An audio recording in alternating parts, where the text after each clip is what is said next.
Welcome back to another Slay the Spire stream. I'm your host, Digital Bread.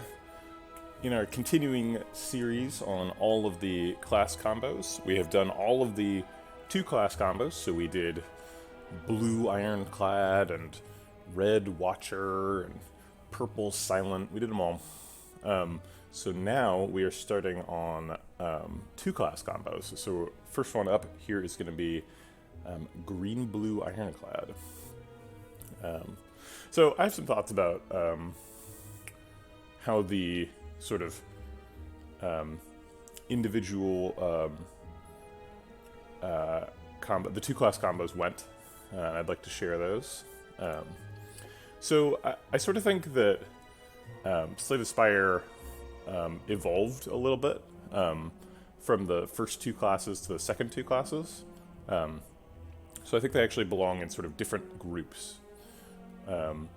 And I can demonstrate this with primarily the starting deck. So the Ironclad starting deck has just one extra card. It's got a bash, as well as the strikes and defense. And the Silent deck is similar in that it has a neutralize, right?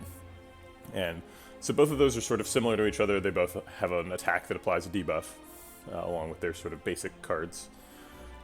And actually, for neither of Silent or Ironclad is that attack debuff sort of the main thing that the class builds around. Which is kind of shocking if you think about it. The starting deck just really does not contribute to your late game game plan at all. It sort of provides a foundation, and then it's up to you to pick the cards to add to the deck to make the thing happen that you want to do. And for Ironclad, generally that's sort of roughly speaking some sort of strength scaling, and for Silent, roughly speaking, that's some sort of poison. But for both of those, and particularly for Silent, that strategy is weaker when the card pool is diluted.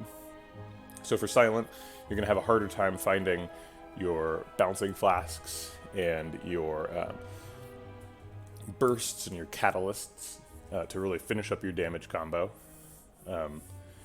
And for Ironclad, you'll find, you'll be less likely to find the demon form or whatever that really makes the deck work if you're combining it with another class. However, with Ironclad specifically, the strength scaling tends to be really useful for other classes. So Watcher, Defect, both benefit a lot from strength scaling. Watcher, mostly because you can go into Wrath or Divinity form and get an implicit multiplier, but also because Watcher has some multi-attacks. They've got Flying Sleeves and Ragnarok. And then Defect benefits from strength primarily because it's got a lot of 0-cost attacks and ways to manipulate that to do them a lot of times a turn. And those sorts of, I'm going to call Silent and Ironclad the splash classes. What you get out of splashing Silent is primarily defenses. You get, you can find a footwork, or, backflips, or things like that. You sort of get, deck quality upgrades, and card draw manipulation, so you can get, well-laid plans and that kind of stuff. Whereas Defect and Watcher are really the core classes. So if you for example are a blue Silent, then your starting deck has a neutralize, and Silent is fine if you're building a poison deck and you don't have any poison in your starting deck, right? Because that's how the class is designed. You have to find all the poison because you don't start with any, even if you're only playing Silent. But Defect is a different story. Both Defect and Watcher have their sort of core class identity mechanic in their starting deck, which makes it very difficult to splash those classes. So for example, if you're particularly a Defect, if you're a Silent that's splashing blue, so you're adding Defect to the deck, you only get 1 orb slot, which makes it very difficult to get focus scaling, and you have no access to dual cast, and you don't start with the zap. And have no access to zap.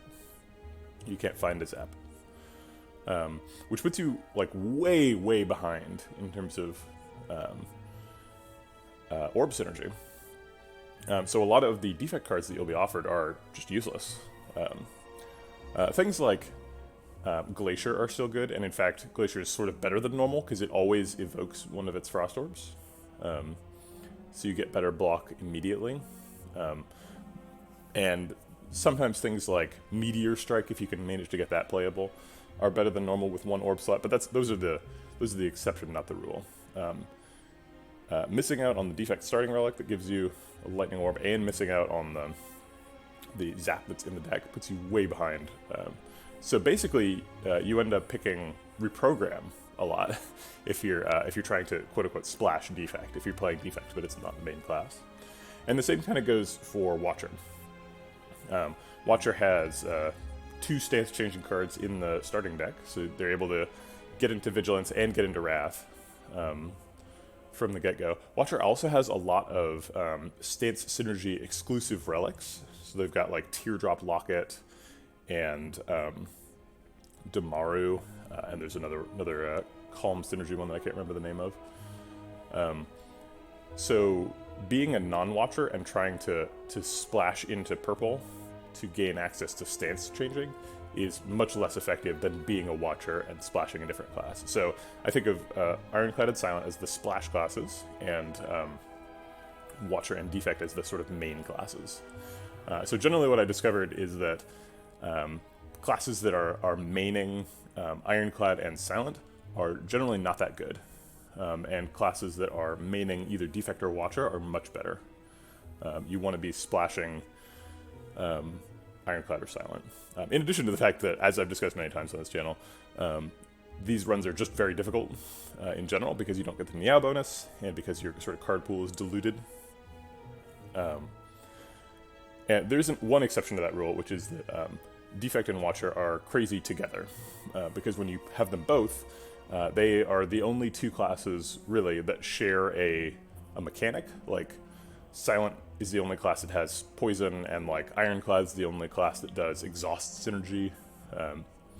But Defect and Watcher both have energy manipulation cards, so when you get them both, not only can you do things that weren't originally intended to be done with Defect and Watcher, they can sort of do things together, which are unintended. So you can like exit Calm to get 2 energy, and then use double energy to get a ton of energy on that turn, and then cast Meteor Strike or do whatever, right? Like, so Watcher and Defect has sort of a special connection, but in general, you're better off being either Defect or Watcher and then splashing into one of the other 2 classes.